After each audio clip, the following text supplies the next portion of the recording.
ધોરણ 6 પ્રકરણ 12 વિદ્યુત તથા પરિપથ। વીજળીનો ઉપયોગ ઘણા બધા કાર્યોને સરળ બનાવવા માટે કરીએ છીએ। ઉદાહરણ તરીકે આપણે વીજળીનો ઉપયોગ કૂવામાંથી પંપ દ્વારા પાણી બહાર કાઢવા માટે કરીએ છીએ અથવા જમીનની સપાટી પરથી પાણીને અગાશી પર રાખેલ ટાંકીમાં પહોંચાડવા માટે કરીએ છીએ। અન્ય કયા કયા કાર્યો છે જેને કરવા માટે તમે વીજળીનો ઉપયોગ કરો છો? તેમાંથી કેટલાકની યાદી કરી તમારી નોંધપોથીમાં લખો। શું તમારી યાદીમાં પ્રકાશ માટે વીજળીનો ઉપયોગ શામેલ છે? સૂરજ આથમ્યા પછી પણ આપણા ઘરો, રસ્તાઓ, ઓફિસો તથા કારખાનાઓને વીજળી પ્રકાશિત કરે છે। આ રાત્રે સતત કામ કરવામાં આપણને સહાય કરે છે। વીજળી આપણને વીજ મથકમાંથી પ્રાપ્ત થાય છે। તેમ છતાં પણ વીજળીનો પુરવઠો ઠપ થઈ શકે છે અથવા કોઈ સ્થાનો પર ઉપલબ્ધ નથી થઈ શકતી। એવી સ્થિતિમાં આપણે પ્રકાશ માટે ટોર્ચનો ઉપયોગ કરીએ છીએ। ટોર્ચમાં એક બલ્બ હોય છે। જ્યારે તેની સ્વિચ ઓન કરીએ છીએ ત્યારે તે પ્રકાશ આપે છે। ટોર્ચને વીજળી ક્યાંથી મળે છે? વિદ્યુત કોષ ઇલેક્ટ્રિક સેલ। ટોર્ચના બલ્બને વીજળી વિદ્યુત કોષ દ્વારા પ્રાપ્ત થાય છે। વિદ્યુત કોષનો ઉપયોગ વિદ્યુત સ્ત્રોતના રૂપે અલાર્મ ઘડિયાળ, રેડિયો, કેમેરા તથા અન્ય ઉપકરણોમાં કરવામાં આવે છે। શું તમે વિદ્યુત કોષને ધ્યાનપૂર્વક જોયો છે? તમે એ જોયું હશે કે તેની એક બાજુ ધાતુની કેપ તથા બીજી બાજુ ધાતુની ડિસ્ક હોય છે। શું તમે વિદ્યુત કોષ ઉપર એક ધન ચિહ્ન તથા એક ઋણ ચિહ્ન જોયું છે? વિદ્યુત કોષમાં ધાતુની કેપ ધન ધ્રુવ તથા ધાતુની તકતી ઋણ ધ્રુવ કહેવાય છે। બધા જ વિદ્યુત કોષમાં બે ધ્રુવ હોય છે, જેમાં એક ધન છે તે અને બીજો ઋણ ધ્રુવ હોય છે। વિદ્યુત કોષમાં સંગ્રહિત રાસાયણિક પદાર્થમાં વિદ્યુત કોષ વીજળી ઉત્પન્ન કરે છે। જ્યારે વિદ્યુત કોષમાં રહેલ રાસાયણિક પદાર્થ વપરાઈ જાય છે ત્યારે વિદ્યુત કોષ વિદ્યુત ઉત્પન્ન કરવાનું બંધ કરી દે છે। ત્યારે તે વિદ્યુત કોષને એક નવા વિદ્યુત કોષથી બદલવો પડે છે। તમે વિદ્યુત થાંભલા, વિદ્યુત મથકો તથા અન્ય સ્થાનો પર ભયસૂચક ચિહ્ન જોયા હશે। આ દર્શાવે છે કે વીજળીનો ઉપયોગ સાવચેતીથી ન કરવામાં આવે તો તે અત્યંત ભયજનક પુરવાર થાય છે। જો વીજળી તથા વીજળીથી ચાલતા ઉપકરણોને સાવધાનીપૂર્વક ઉપયોગ ન કરવામાં આવે તો ગંભીર ઈજા અથવા મૃત્યુ પણ થઈ શકે છે। આથી તમારે વીજળીના તાર અથવા સોકેટનો ક્યારેય પ્રયોગ કરવો જોઈએ નહીં। યાદ રાખો કે પોર્ટેબલ જનરેટર દ્વારા ઉત્પન્ન કરવામાં આવતી વીજળી પણ આટલી જ ભયજનક હોય છે। વિદ્યુત સંબંધિત બધી પ્રવૃત્તિઓને કરવા માટે સાધારણ રીતે વિદ્યુત કોષનો ઉપયોગ જ કરવો જોઈએ। ટોર્ચના બલ્બમાં કાચની બહારની સપાટી ધાતુની સપાટી સાથે ચોંટાડેલ હોય છે। બલ્બના કાચના આવરણની અંદર શું હોય છે? પ્રવૃત્તિ 1, એક ટોર્ચ લો તથા તેની અંદર રહેલ બલ્બને જુઓ। તમે તમારા શિક્ષકની મદદથી આ બલ્બને બહાર પણ કાઢી શકો છો। તમારા ધ્યાનમાં શું આવ્યું? શું તમે કાચના બલ્બની મધ્યમાં એક પાતળો તાર જોઈ શકો છો? હવે ટોર્ચની સ્વિચ ઓન કરો અને જુઓ કે બલ્બનો કયો ભાગ પ્રકાશિત થાય છે। પ્રકાશ ઉત્પન્ન કરતા બલ્બના પાતળા તારને ફિલામેન્ટ કહે છે। આ ફિલામેન્ટ બે મોટા તારની વચ્ચે જોડાયેલો હોય છે, જેમ કે આકૃતિ 12.2b માં દર્શાવેલ છે। આ મોટા તાર ફિલામેન્ટને આધાર પૂરો પાડે છે। આ મોટા તારોમાંથી એક મોટો તાર બલ્બની સપાટી પર ધાતુના ઢાંચા સાથે જોડાયેલ હોય છે। આકૃતિ 12.2b। બીજો મોટો તાર આધાર કેન્દ્ર પર ધાતુની અણી પર જોડાયેલ હોય છે। બલ્બના આધાર પર ધાતુનો ઢાંચો તથા ધાતુની અણી એ બલ્બના બે ટર્મિનલ એટલે કે ધ્રુવ છે। આ બંને ટર્મિનલ એવા પ્રકારે રાખવામાં આવે છે કે તે એકબીજાને અડકી ન શકે। ઘરમાં ઉપયોગમાં લેવામાં આવતા વિદ્યુત બલ્બની પણ આવી જ સંરચના હોય છે। વિદ્યુત કોષના બે ટર્મિનલો એટલે કે ધ્રુવો સાથે જોડાયેલ તારોને સ્વિચ તથા બલ્બ જેવા ઉપકરણોના વચ્ચે જોડાયા વગર એકબીજા સાથે ક્યારેય ભેગા કરવા નહીં. જો તમે આવું કરશો તો વિદ્યુત કોષમાં રહેલ રાસાયણિક પદાર્થ ઝડપથી વપરાઈ જશે અને વિદ્યુત કોષ કાર્ય કરવાનું બંધ કરી દેશે. વિદ્યુત કોષ સાથે જોડાયેલ bulb. A bulb connected two an electric cell. ચાલો વિદ્યુત કોષનો ઉપયોગ કરીને એક બલ્બને પ્રકાશિત કરવાનો પ્રયત્ન કરીએ. આવું આપણે કેવી રીતે કરીશું? પ્રવૃત્તિ 2. વિવિધ રંગનું પ્લાસ્ટિકનું આવરણ ચઢાવેલા વિદ્યુત તારના 4 ટુકડા લો. તારના ટુકડાને બંને છેડાથી પ્લાસ્ટિકનું આવરણ થોડું કાઢી નાખો. આવી રીતે બંને છેડે ધાતુનો તાર ખુલ્લો થઈ જશે. 2 તારના અનઆવૃત થયેલ ભાગને વિદ્યુત કોષ તથા બીજા છેડાઓને બલ્બ સાથે આકૃતિ 12.3 તથા 12.4 માં દર્શાવ્યા મુજબ જોડો. બલ્બ સાથે વાયરને જોડવા માટે તમે ઇલેક્ટ્રિશિયન દ્વારા વાપરવામાં આવે છે તે ટેપનો ઉપયોગ કરી શકો છો. વિદ્યુત કોષને તાર સાથે જોડવા માટે રબર બેન્ડ અથવા ટેપનો ઉપયોગ કરી શકો છો. હવે બલ્બ તથા વિદ્યુત કોષને અલગ અલગ 6 રીતે જોડો, જેમ કે આકૃતિ 12.5 A થી 12.5 F માં બતાવવામાં આવ્યું છે. પ્રત્યેક સ્થિતિ તપાસો કે બલ્બ પ્રકાશિત થાય છે કે નહીં. પ્રત્યેક સ્થિતિ માટે હા અથવા ના લખો. હવે તે સ્થિતિઓને ધ્યાનપૂર્વક જુઓ જેમાં બલ્બ પ્રકાશિત થાય છે. આ સ્થિતિઓની સરખામણી બીજી ગોઠવણી એટલે કે સ્થિતિ સાથે કરો જેમાં બલ્બ પ્રકાશિત થતો નથી. શું તમે આનો ભેદ જણાવી શકો છો? આકૃતિ 12.5 A માં વિદ્યુત કોષના એક ટર્મિનલ એટલે કે ધ્રુવથી શરૂ કરીને તમારી પેન્સિલની અણીને વાયર પર ફેરવીને બલ્બ સુધી લાવો. હવે બલ્બના બીજા ટર્મિનલ એટલે કે ધ્રુવથી શરૂ કરીને વિદ્યુત કોષ સાથે જોડેલ બીજા વાયરના ભાગ પર પેન્સિલની અણીને લાવો.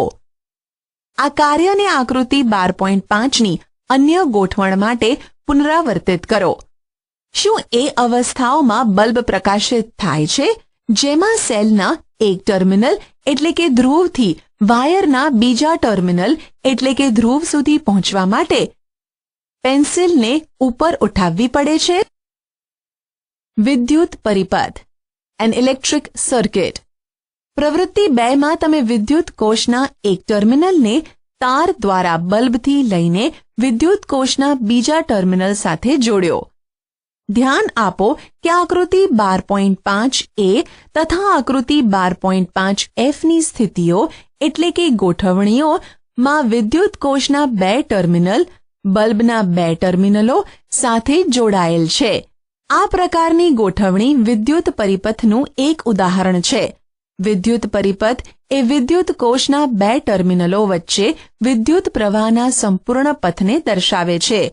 બલ્બ માત્ર ત્યારે જ પ્રકાશિત થાય છે જ્યારે પરિપથમાં વિદ્યુત પ્રવાહ પસાર થાય છે.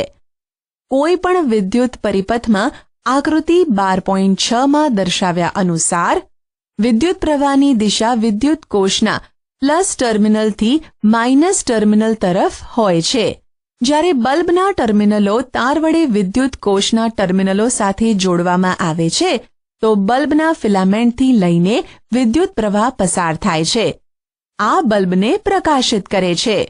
ક્યારેક વિદ્યુત બલ્બ વિદ્યુત કોષથી જોડાયેલો હોવા છતાં પ્રકાશિત થતો નથી. એવો બલ્બના ફ્યુઝડ થવાથી એટલે કે ઉડી જવાથી હોઈ શકે છે. ફ્યુઝડ બલ્બને ધ્યાનપૂર્વક જુઓ. શું તેની અંદર ફિલામેન્ટ અખંડિત છે? વિદ્યુત બલ્બ ઘણા કારણોથી ફ્યુઝડ થઈ શકે છે. તેમાંથી એક કારણ છે ફિલામેન્ટનું તૂટી જવું. બલ્બનો ફિલામેન્ટ તૂટી જવાથી વિદ્યુત કોષના ટર્મિનલો એટલે કે ધ્રુવો વચ્ચે વિદ્યુત પ્રવાહ કરંટનો પરિપથ તૂટી જાય છે, જેનાથી ફ્યુઝડ થયેલા બલ્બના ફિલામેન્ટમાંથી વિદ્યુત પ્રવાહ પસાર થઈ શકતો નથી. આથી તે પ્રકાશિત થતો નથી. શું હવે તમે એ જણાવી શકો છો કે આકૃતિ 12.5 B, C, D તથા E માં તમારો પ્રયત્ન કરવા છતાં પણ બલ્બ પ્રકાશિત કેમ ના થયા? હવે આપણે જાણીએ છીએ કે વિદ્યુત કોષનો ઉપયોગ કરીને બલ્બને પ્રકાશિત કેવી રીતે કરી શકાય છે. શું તમે તમારા માટે એક ટોર્ચ બનાવવાનું પસંદ કરશો? પ્રવૃત્તિ 3. એક ટોર્ચ માટેનો બલ્બ તથા તારનો ટુકડો લો. પહેલાની જેમ તારના બંને છેડાથી પ્લાસ્ટિકને દૂર કરો.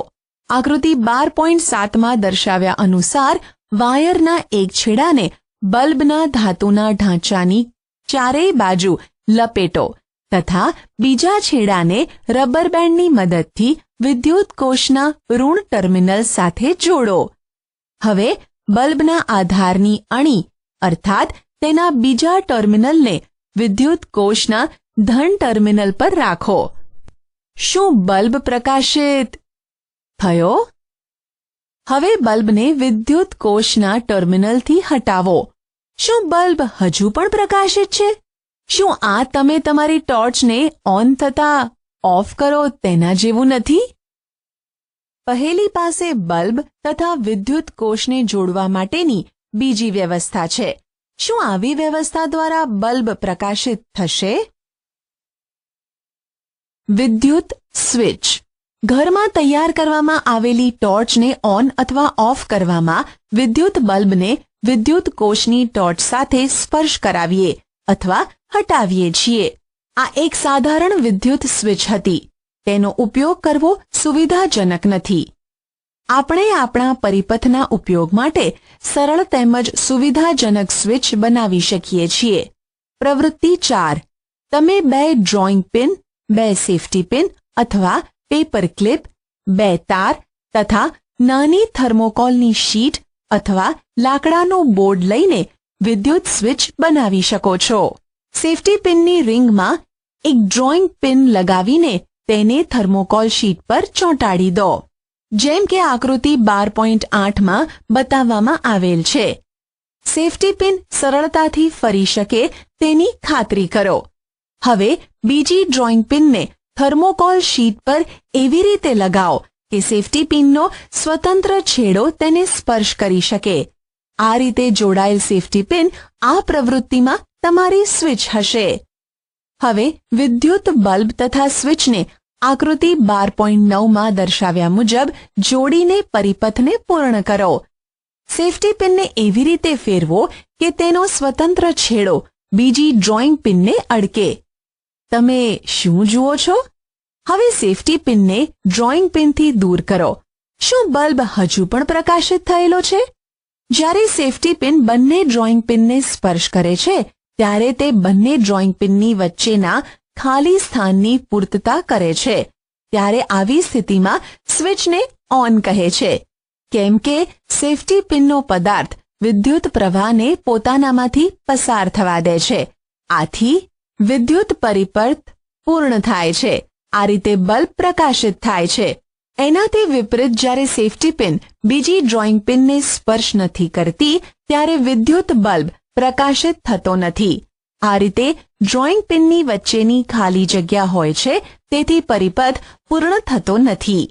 બુજોએ આકૃતિ 12.11 અનુસાર ટોર્ચના આંતરિક ભાગને દોરી છે. જ્યારે આપણે સ્વિચને ઓન કરીએ છીએ તો પરિપથ પૂર્ણ થાય છે તથા બલ્બ પ્રકાશિત થાય છે. શું તમે આકૃતિમાં લાલ રેખા દોરીને પૂર્ણ પરિપથને અંકિત કરી શકો છો? આ સ્થિતિમાં સ્વિચ ઓફ કહેવાય છે. આકૃતિ 12.9માં દર્શાવવામાં આવેલ છે. સ્વિચ એક સરળ વસ્તુ છે જે પરિપથને જોડી અથવા તોડી શકે છે. ઘરમાં સ્વિચનો ઉપયોગ બલ્બને પ્રકાશિત કરવા તથા અન્ય ઉપકરણો ચલાવવા માટે કરવામાં આવે છે. ઘરમાં ઉપયોગમાં લેવાતા સ્વિચ આ સિદ્ધાંત પર જ કામ કરે છે. જો કે તેની ડિઝાઇન જટિલ હોય છે. વિદ્યુત વાહક, સુવાહક તથા અવાહક, ઇલેક્ટ્રિક કંડક્ટર્સ એન્ડ ઇન્સ્યુલેટર્સ. આપણે આપણી બધી પ્રવૃત્તિઓમાં પરિપથને પૂર્ણ કરવા માટે આપણે ધાતુના તારની જગ્યાએ સૂતરનો તાંતણો વાપરીએ તો શું તમે વિચારો છો કે આ સ્થિતિમાં બલ્બ પ્રકાશિત થશે? વિદ્યુત પરિપથમાં કયો પદાર્થ વપરાય છે કે જે વિદ્યુત પ્રવાહને પોતાનામાંથી પસાર થવા દે છે? ચાલો તપાસ કરીએ. પ્રવૃત્તિ 5. પ્રવૃત્તિ 4માં ઉપયોગમાં લીધેલ સ્વિચને પરિપથથી અલગ કરો. એવું કરવાથી તમને આકૃતિ 12.12 a માં દર્શાવ્યા મુજબ 2 સ્વતંત્ર વાયરના છેડા પ્રાપ્ત થશે. આ બંને વાયરના બંને છેડાઓને એકબીજાથી નજીક લાવો કે જેથી તે એકબીજાને સ્પર્શ કરે. શું બલ્બ પ્રકાશિત થાય છે? હવે તમે આ સ્થિતિને પદાર્થોના પરીક્ષણ માટે પ્રયોગમાં ઉપયોગ કરી શકો છો કે આ વિદ્યુત પ્રવાહને પસાર થવા દે છે કે નહીં. તપાસ કરવા માટે વિભિન્ન પ્રકારના પદાર્થો જેવા કે ધાતુના સિક્કા, લાકડાનો બુચ, રબર, ચાવી, પેન, પ્લાસ્ટિકની ફૂટપટ્ટી, લાકડાનો ટુકડો, એલ્યુમિનિયમની પટ્ટી, મીણબત્તી, સિલાઈ મશીનની સોય, થર્મોકોલ, કાગળ તથા પેન્સિલની અણી વગેરે એકત્રિત કરો.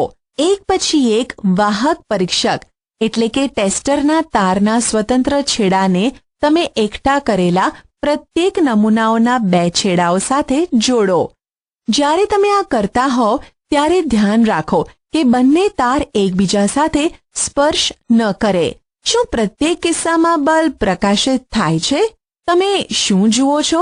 પરીક્ષણ માટે ઉપયોગમાં લેવાયેલ કેટલાક પદાર્થો દ્વારા વાયરના સ્વતંત્ર છેડા જોડવાથી બલ્બ પ્રકાશિત થતો નથી.